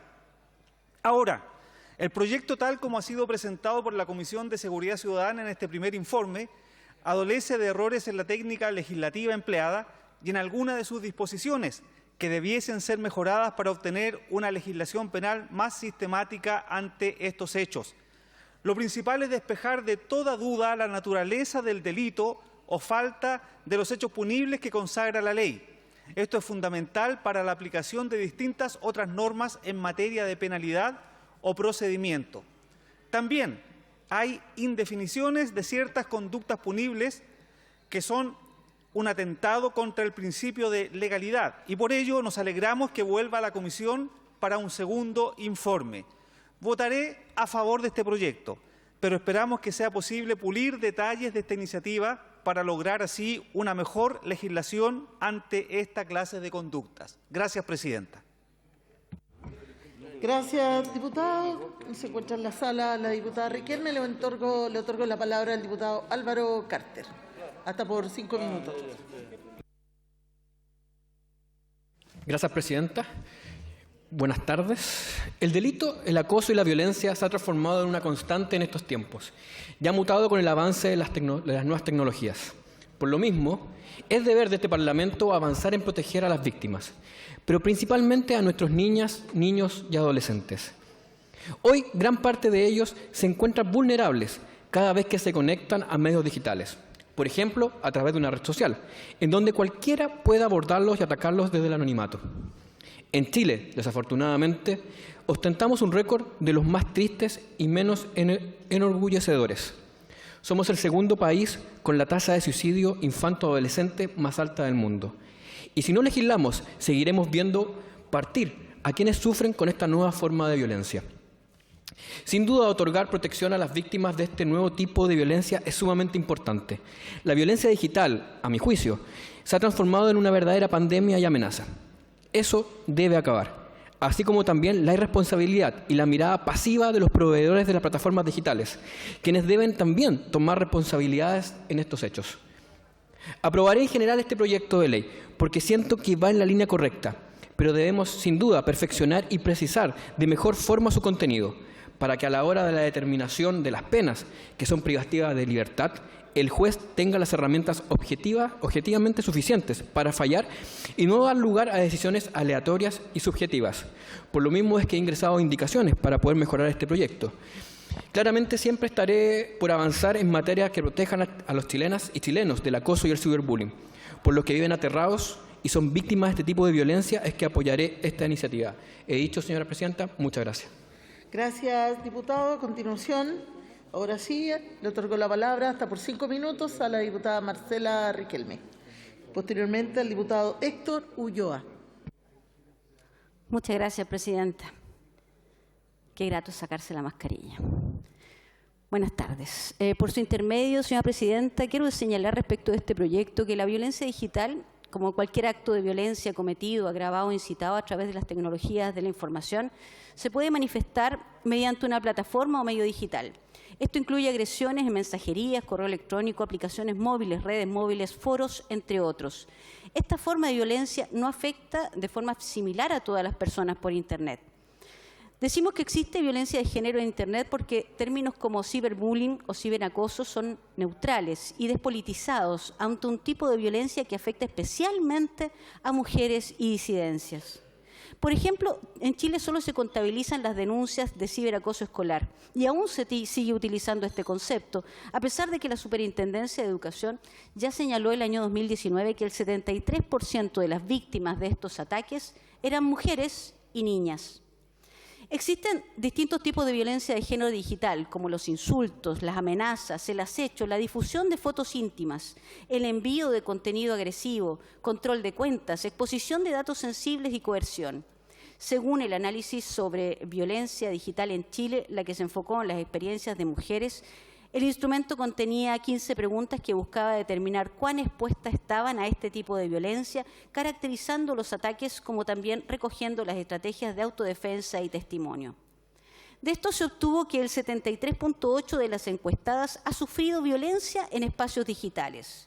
De los ataques más reportados se encuentra la violencia verbal, el hostigamiento y el acoso, el envío de imágenes de miembros masculinos sin consentimiento, difamación, amenazas y pérdida de cuentas o acceso no consentido. El 41.9% de los ataques provenían principalmente de usuarios anónimos o con un perfil falso. El 82.2% de la muestra declaró sufrir como consecuencia un perjurio o un daño emocional. Es muy importante detectar a tiempo la violencia digital por su relación con la autoestima y con la violencia sexual en niñas y adolescentes, por medio de qué plataforma lo sufrieron y qué hicieron y sintieron al vivirla. Tenemos la necesidad, señora presidenta, que se reconozca la violencia digital como algo real y que se la aborde para poder darle un nombre a estas violencias, sus consecuencias y crear mecanismos para accionar desde una educación no sexista hasta la tipificación penal de estas conductas. Quisiera señalar, señora presidenta, que han sido muchas las niñas y las mujeres agredidas por este medio y siempre se enfrentan a aquella muralla que protege al victimario frente a la imposibilidad de poder determinar muchas veces quién es el causante. Las redes sociales y el anonimato que ellas llevan implícita, muchas veces esa clandestinidad beneficia sin duda al victimario. Queremos terminar con esto. Quiero terminar las palabras simplemente felicitando a los mocionantes de este proyecto. Creo que ha sido un arduo trabajo, tuve la posibilidad de verlo en la Comisión de Seguridad. Felicito a mi colega Maite Orsini y a todos aquellos que trabajaron en este proyecto. Gracias, presidenta. Gracias, diputada. Le otorgo la palabra a continuación al diputado Héctor Ulloa, hasta por 5 minutos, diputado. Posteriormente al diputado Francisco Undurraga. Gracias, señora presidenta. Uno de los mayores desafíos, sin duda, a los que estamos enfrentados como parlamentarios, creo, es mantener nuestra legislación actualizada, siendo esta efectiva y útil en la vida de todos nuestros ciudadanos. Durante décadas se ha instaurado el actuar casi normalizado, eso sí, de que el acoso digital, donde las principales víctimas son las mujeres y en particular adolescentes, y en la que la ley no ha dado ni entregado las herramientas suficientes para reprochar estas conductas que tanto daño han causado y causan diariamente. La autonomía y la voluntad que cada persona posee para decidir y controlar qué quiere mostrar y quién quiere que vea su cuerpo debe ser sin duda respetado en todo plano y en todo lugar, ya sea en lo físico y en el plano digital o virtual. Celebro iniciativas como esta, entre ellas a los patrocinantes de este proyecto, felicitar a la diputada Maitrocine por su intermedio, presidenta, por cuanto damos una señal de que estamos decididos a proteger la dignidad de las personas y a poner límites a quienes por venganza o simplemente con el fin de causar daño a otro, dispone de contenidos que no le pertenecen o aun siéndolos confiados, traicionan la intimidad y la confianza de otra persona. Por esto, señorita presidenta, anuncio mi voto a favor. Muchas gracias, diputado. Le otorgo a continuación hasta por 5 minutos la palabra al diputado Francisco Undurraga, posteriormente a la diputada Lorena Fríes. Gracias, presidenta. En democracia y concretamente de cara al próximo plebiscito constitucional, no existen buenas y malas opciones. No existe tal cosa como el lado correcto de la historia, ni hay entre el apruebo y el rechazo una alternativa más válida que la otra. La democracia consiste en aceptar opiniones diferentes. Quien vota distinto solamente piensa distinto. No es un delincuente ni un enemigo. Lo que digo pareciera ser una obviedad, pero lamentablemente no lo es. Hoy no es la dictadura la que persigue ideas ni la que hostiga o acosa a la disidencia. Hoy lo son cientos de usuarios de Twitter y otras redes sociales o pocas personas controlando muchos bots que se dedican sistemáticamente a acosar, amenazar, perseguir y cancelar a quienes piensan distinto a ellos, llegando incluso a publicar las direcciones de los domicilios, números de teléfono o contactos de familiares de personas de relevancia pública para acosarlas, amedrentarlas y silenciarlas. Estas, presidenta, son situaciones que no podemos aguantar. No es un tema de izquierdas o de derecha, sino de demócratas y totalitarios. No podemos tolerar estas conductas, porque no podemos tolerar que hagan este nivel de daño a nuestra democracia. Los argumentos se rebaten con argumentos, no con descalificaciones. Las posiciones se confrontan con razonamientos, no con la negación de la posibilidad de opinar distinto, no inventando polémicas para invalidar al interlocutor, ni atribuyendo intenciones espurias para reducir la posición de quien piensa distinto. Esto, presidenta, es lo que hoy abunda en las redes sociales. La cultura del acoso y del hostigamiento, de la cancelación y la persecución de ideas, la cultura del odio y la violencia en un campo fértil como lo es el mundo digital, que hoy carece de regulación legal y que por lo mismo requiere tan urgentemente de iniciativas como esta. Como legisladores hoy tenemos la oportunidad de prevenir, sancionar y, en definitiva, erradicar la violencia digital, otorgando protección a las víctimas y tipificando y castigando la comisión de una serie de conductas que acontecen en el espacio virtual.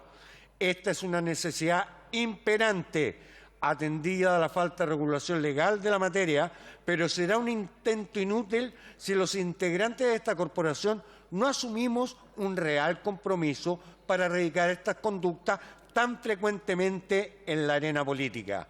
Referirse a adversarios como tontos útiles de la derecha, tratar a un colega de payaso insolente y desfachatado, o referirse a una opción válida del plebiscito como el retraso, son algunas de las frases que hemos visto salir directamente de la boca, o mejor dicho, de los teclados, de integrantes de esta Cámara de Diputados. Estas son conductas que perpetúan la hostilidad y que no podemos normalizar. Frente a la violencia no puede haber condescendencias ni indulgencia, porque eso no es otra cosa que complicidad. Por eso los votos de quienes hoy apoyemos esta iniciativa también deben transformarse en acciones, en compromisos para subir el nivel de nuestros actos, para dar un ejemplo de que la política no es un escenario de farándula y estridencia, sino de sobriedad y dignidad, y de que no es a través del matonaje que avanzaremos como país. He dicho. Muchas gracias, presidenta. Gracias, diputado. A continuación le otorgo la palabra hasta por 5 minutos a la diputada Lorena Fríes, posteriormente al diputado Hugo Rey. Gracias, presidenta. Quiero aprovechar esta oportunidad para, por un lado, destacar la idea de legislar que tuvieron las y los autores de este proyecto y que incluyó a organizaciones sociales, feministas y expertos. Y por otro, resaltar la importancia de enfrentar todas las formas y expresiones de la violencia siempre de manera integral. En particular, cuando se trata de violencia de género, que es a la que me quiero referir por ser mujeres, niñas y diversidades sexogenéricas las que más la padecen también en el ámbito digital. En un mundo en donde Internet y los medios y plataformas digitales estructuran cada vez más nuestras vidas cotidianas y donde las distintas expresiones de violencia de género han aumentado por las dinámicas sociales impuestas por la pandemia, la primera en la era de las redes sociales, este proyecto avanza hacia una mayor igualdad de género bajo la premisa de que lo que es virtual también es real. Este proyecto busca responder a una de las tantas manifestaciones de la discriminación y violencia estructural contra mujeres y niñas, la violencia digital, pero pone de relieve también que las violencias y sus efectos no pueden analizarse de forma aislada. Al buscar respuestas a una forma específica de violencia de género, debemos recordar que a su base se encuentran los estereotipos o patrones de conducta machistas que los sustentan. Por ello, y por redundante que parezca, debemos ser enfáticos en señalar que la desigualdad y la violencia de género es un asunto de interés público y que viola gravemente nuestros derechos humanos, como lo señala la Convención Belén do Pará, que Chile ratificó hace más de una década. Así, si bien el proyecto es un tremendo aporte, no debemos olvidar que este debate lo damos en un marco jurídico incapaz de dar respuesta robusta e integral frente a la violencia machista y las nuevas formas que adopta. Esa es una de las razones por la que estoy convencida que debemos aprobar un nuevo marco constitucional que no solo la reconoce, sino que mandata a los órganos del Estado, fundamentalmente al sistema judicial, a administrar justicia con perspectiva de género, considerando además los nuevos fenómenos que a propósito de la era digital restringen o limitan el ejercicio de nuestros derechos. Una sociedad en donde todas y todos participemos en condiciones de igualdad sustantiva, artículo 6 del nuevo texto constitucional, que asegure la igualdad de género, artículo 25 de la propuesta, y una vida libre de violencia de género en todas sus manifestaciones, artículo 27, que asegure la paridad y la perspectiva de género en la función jurisdiccional, artículo 312, el derecho a participar de un espacio digital libre de violencia, artículo 89, el derecho a la seguridad informática, artículo 89, a la educación digital, artículo 90, y otras garantías en el marco de las tecnologías son mínimos que debemos adoptar. En momentos en donde hay quienes se niegan a los cambios señalando que la paridad es una estupidez o que rechazan la igualdad sustantiva como horizonte civilizatorio y ante una oportunidad histórica para avanzar sustantivamente en el reconocimiento y protección de los derechos de las mujeres a través de un nuevo marco constitucional, aprobaré este proyecto esperando que sea uno de muchos cambios que se vengan a favor de las mujeres. Gracias, presidenta. Gracias, diputada. A continuación le otorgo la palabra al diputado Hugo Rey. No se encuentra en la sala. Al diputado Johannes Kaiser. Tampoco. A la diputada Carolina Tello. Hasta por 5 minutos, diputada.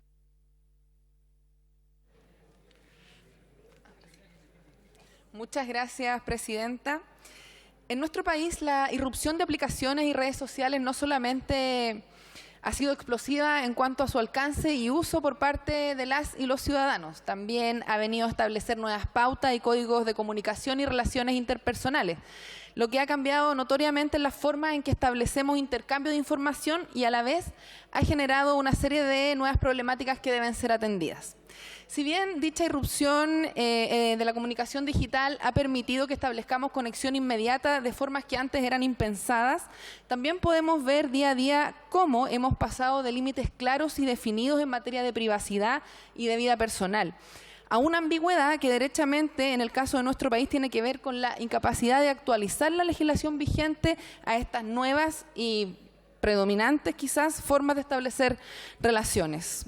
Hoy podemos ver cientos de casos de mujeres que son hostigadas de forma permanente a través de redes sociales por motivos tan múltiples como su apariencia, sus relaciones amorosas, su estilo de vida o simplemente como actos de venganza con motivaciones personales, entre otros. Esto se extrapola a las diversidades sexuales, las cuales día a día sufren de violencia constante y agresiones a través de medios digitales. Es para mí imposible no recordar el caso de Telegram en la ciudad de La Serena, en la región a la que represento. Y fue un grupo de dicha plataforma con casi 1.400 hombres que compartían imágenes de connotación sexual de mujeres y sin consentimiento. Lo más peligroso de este caso es que, según indagatorias de la PDI, fueron imágenes recolectadas en un gran porcentaje por un técnico de celulares, vulnerando directamente la privacidad de cada uno de los dispositivos y recolectando y difundiendo dicho material. El caso nos demuestra la fragilidad en la cual nos encontramos, nos muestra que es realmente un terreno incierto para mujeres, jóvenes, niñas, niños y diversidades sexuales. Podemos ver que la falta de regulación de sanciones acorde y de una legislación adecuada que entienda la velocidad de transformación en las dinámicas de comunicación es urgente. Votaré a favor de este proyecto porque me preocupa este ambiente de violencia, de vulneración a la privacidad, de traspaso a la intimidad y de hipersexualización del contenido que algunos se sienten libres de compartir sin entender el daño permanente que pueden generar en el otro u otra. Esperamos que el aprobar esta ley signifique el comienzo de entender la importancia de establecer además la regulación a las empresas que ofrecen el servicio de redes sociales, evitando que sigan estableciendo solo políticas de privacidad que van más en base a su propio crecimiento que al cuidado y protección de sus usuarios y usuarias. Esto debemos promoverlo no solo por las mujeres, sino también por los hombres, disidencias sexuales y niños, niñas, adolescentes que hoy lo sufren. Debemos hacerlo principalmente por nuestras hijas e hijos, por esas generaciones a las cuales no podemos entregarle un mundo digital que se regule solo por intereses que nada tienen que ver con protegernos realmente. He dicho, muchas gracias, Presidenta. Gracias, diputada. Le otorgo la palabra al diputado Johannes Kaiser, posteriormente a la diputada, al diputado Cristian Moreira. Muchísimas gracias, señora presidenta. Bueno, respecto de este tema, ¿quién podría estar en contra de sancionar la violencia digital en sus diversas formas y otorgar protección a las víctimas de la misma? Ahora, este proyecto de ley tiene una serie de deficiencias que pueden ser identificadas en cuanto a lo que es la descripción del tipo penal, puesto que va mucho más allá de lo que es el tema de la violencia digital, al crear en la práctica ¿cómo se lo podría explicar?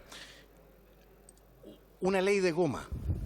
Una ley de goma que no solamente va en dirección a perseguir efectivamente a aquellos que hacen sexting o hacen otro tipo de conductas que están claramente o que pueden ser claramente identificadas, sino que también a aquellos que de alguna manera expresen una opinión que hiera los sentimientos de alguien. Es decir, es el receptor el que determina en algunas materias, por ejemplo, identidad de género, etcétera, si se está produciendo una violación de un derecho o no. Otro punto que es complejo es que este proyecto fue introducido en su momento como faltas y se ha transformado en un proyecto que va con contenido penal. Cuando uno hace eso, tiene que tener absolutamente determinado el tipo penal, para que no se pueda prestar a confusiones, ni se pueda prestar tampoco para perseguir la libertad de opinión. Nosotros hemos presentado una serie de indicaciones, esperamos que estas sean consideradas en la comisión. Muchísimas gracias, señora presidenta.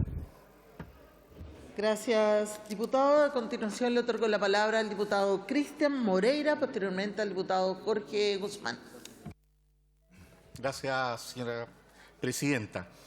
Bueno, este proyecto tiene por objeto prevenir, sancionar y erradicar la violencia que se produce en medios digitales, protegiendo especialmente la vida privada de las personas y cuidando la integridad de los menores de edad, quienes se ven altamente expuestos por su participación en redes sociales.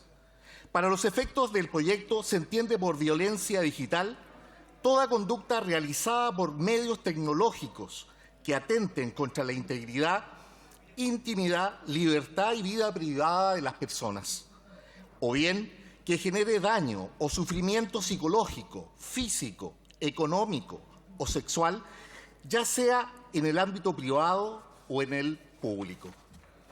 La violencia digital se manifiesta de distintas maneras, ya sea por el acoso, hostigamiento, difusión no consentida de contenido íntimo, la comunicación ilícita de datos personales de otras personas, la suplantación de identidad, la creación y almacenamiento de contenido sexual íntimo o simulado sin el consentimiento de una persona mediante engaño, el desprestigio y la difusión de información falsa y, en general, todo aquel acto que socave el libre desenvolvimiento de la personalidad en los medios digitales.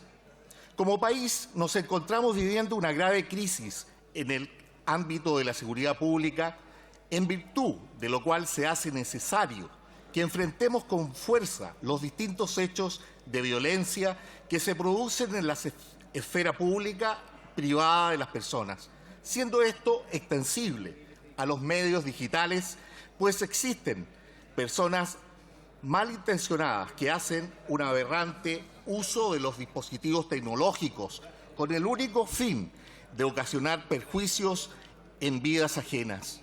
Esto último se torna aún más importante, teniendo en cuenta que la propagación del COVID-19 en nuestro país nos hizo depender aún más de los medios tecnológicos para poder mantenernos en contacto con otras personas, lo cual expuso igualmente a niñas, niños y adolescentes, pues desde muy pequeños debieron hacer uso del espacio digital para poder asistir a clases durante la pandemia. Teniendo en cuenta que durante el último tiempo se ha intensificado la violencia y los discursos de odio en los espacios digitales, se requiere urgentemente que este proyecto pueda avanzar con fin de evitar que se siga propagando el mal uso de la tecnología. Pero, sin embargo, este proyecto tiene muchas falencias, ambigüedades en la técnica legislativa que podrían subsanarse con las indicaciones presentadas al proyecto. Por lo tanto, voy a votar a favor de la idea de legislar. He dicho, señora presidenta. Muchas gracias, diputado Moreira. A continuación, le ofrezco la palabra al diputado don Jorge Guzmán. Muchas gracias, presidente. En el mes de junio ocurrió el lamentable asesinato del cabo segundo de Carabineros, David Florido Cisternas, a las afueras de una barbería en Pedro Aguirre Cerda, en la región metropolitana. Minutos después del hecho, se difundió la imagen del presunto asesino por Twitter, un niño de 14 años. Compartieron su foto, su RUT y la dirección de su domicilio. ¿Qué pasó finalmente? Resultó ser falso. Se dieron a conocer grabaciones del niño jugando a la pelota con sus amigos al momento de producirse el hecho, y el propio fiscal de la región metropolitana sur manifestó que esa información no era real. Pero el daño, que pueden imaginar lo duro que fue, ya estaba hecho. Y así ha ocurrido con tantos otros episodios de un nuevo tipo de violencia, la violencia digital. En los minutos que tenemos para hablar de este proyecto, quiero plantear dos ideas. La primera es la que ya he esbozado: cómo la violencia digital puede, en cuestión de minutos, destruir la vida de una persona acusada injustamente por un delito. De cómo el acoso y el hostigamiento digital afectan a nuestros niños y causan estragos en su salud mental. De cómo la difusión no consentida de contenido íntimo y la explotación sexual facilitada por la tecnología se presentan como nuevas formas de violencia de género. De ahí que resulta urgente regular estas conductas que actualmente no son sancionadas por la ley, para que nadie siga siendo víctima de estos nuevos tipos de delito que son de teclado y celular. La segunda idea, más relacionada con el plebiscito que está pronto a desarrollarse, es cómo actores de lado y lado han utilizado la violencia digital como un arma electoral, como un medio de la permanente cancelación, de que si no me gusta como piensas, te censuro, te ridiculizo y te invalido. un tipo de bullying grupal y público por el que se anula el debate, reemplazando la buena fe, la razón y el diálogo por el matonaje, el ataque al autor y la ridiculización del adversario. No podemos acostumbrarnos a la presencia de bots que se dedican sistemáticamente a acosar, amenazar y cancelar a quienes piensan distinto que ellos. No podemos permitir que nos quiten el derecho a disentir o a cambiar de opinión. No podemos aguantar esta intolerancia que se ve en redes sociales y lamentablemente también en esta sala. Esto no se trata del apruebo o el rechazo, sino de una manera de entender y ejercer la política. No es tolerable que la pareja de la ministra Vallejo festine con la opinión de alguien como Javiera Parada, que siendo una mujer de un pasado de izquierda, ejerce su derecho a disentir y se suma a la cruzada transversal por el rechazo. Tampoco resulta aceptable que un tuitero fotografíe sin su consentimiento a un constituyente del apruebo para exponerlo en sus redes sociales por el solo hecho de estar comiendo en un restaurante. No puede ser que en redes sociales se repartan y quiten credenciales de centro-izquierda a líderes históricos de la concertación que se han definido por el rechazo. No es democrático ni justo con quienes desde una enorme y diversa transversalidad se han abanderado por esta opción. La violencia digital también es la violencia política. La violencia es la renuncia de la acción política y la supresión del diálogo democrático. Chile lleva años sumergido en una espiral de violencia. Lo vimos en el estallido de octubre del 2019. Lo vemos día a día en la acción terrorista en la Araucanía y el Biobío. Lo vemos en quienes avivan y se benefician de las funas, el matonaje en contra quienes tienen una opinión distinta. Rompamos este ciclo, redignifiquemos la política y retomemos el diálogo. Rechacemos la violencia. He dicho. Muchas gracias, presidente. Muchas gracias, diputado Guzmán. Con su intervención cerramos la discusión de este proyecto y procedemos a entrar en el tiempo de votaciones. Por favor, diputados, nos dirigimos a nuestros pupitres y vamos a proceder a la votación.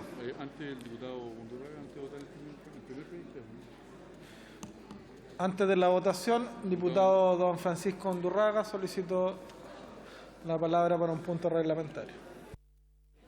Muchas gracias, presidente. Por medio de la presente, vengo a presentar reserva de constitucionalidad respecto al proyecto de ley iniciado en moción que interpreta la ley número 19.496 y modifica otras normas legales, boletín 13.053-04, en razón del vicio de constitucionalidad del que adolece esta iniciativa para que sea conocido por el Tribunal Constitucional según lo dispuesto en los artículos 93, número 3 de la Constitución Política de la República.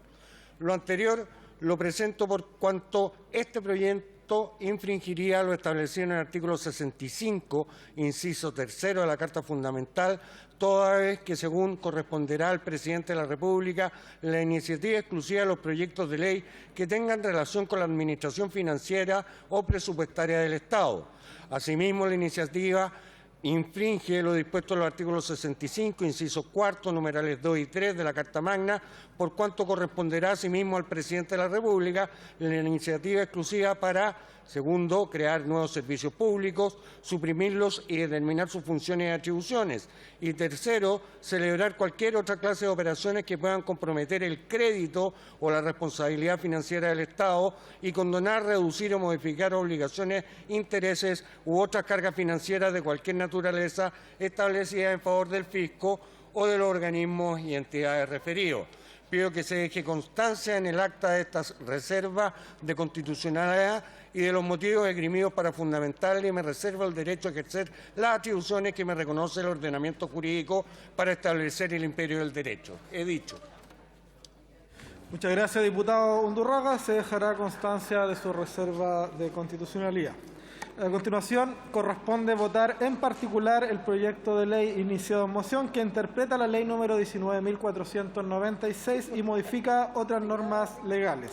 En virtud de lo dispuesto en el artículo 131 del Reglamento de la Corporación, los artículos 1, 3 y 4, los numerales 2, 3, 4, 6 y 7 del artículo 2 se dan por aprobados ipso iure por no haber sido objeto de indicaciones en la discusión del primer informe ni de modificaciones en su segundo.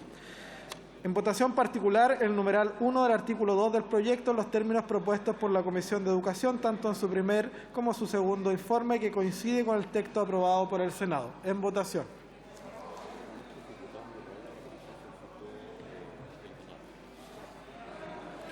Han votado todos los señores diputados y las señoras diputadas.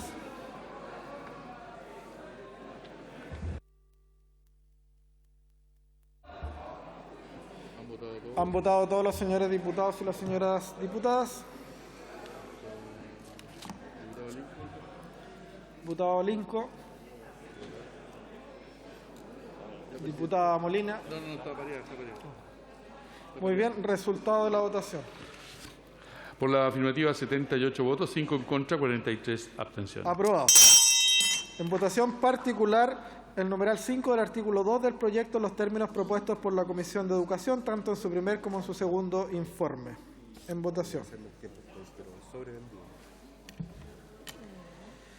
Han votado todos los señores diputados y las señoras diputadas. Han votado todas las señoras diputadas y los señores diputados.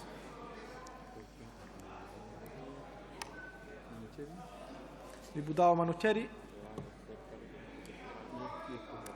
Resultado de la votación. Por la afirmativa, 77 votos, 4 en contra, 46 abstenciones. Aprobado, se despacha el proyecto a tercer trámite constitucional.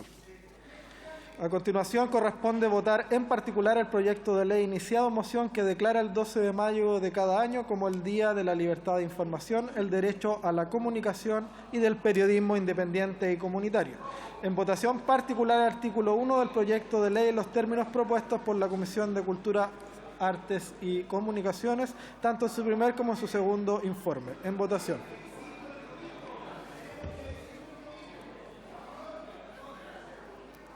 Han votado todos los señores diputados y las señoras diputadas.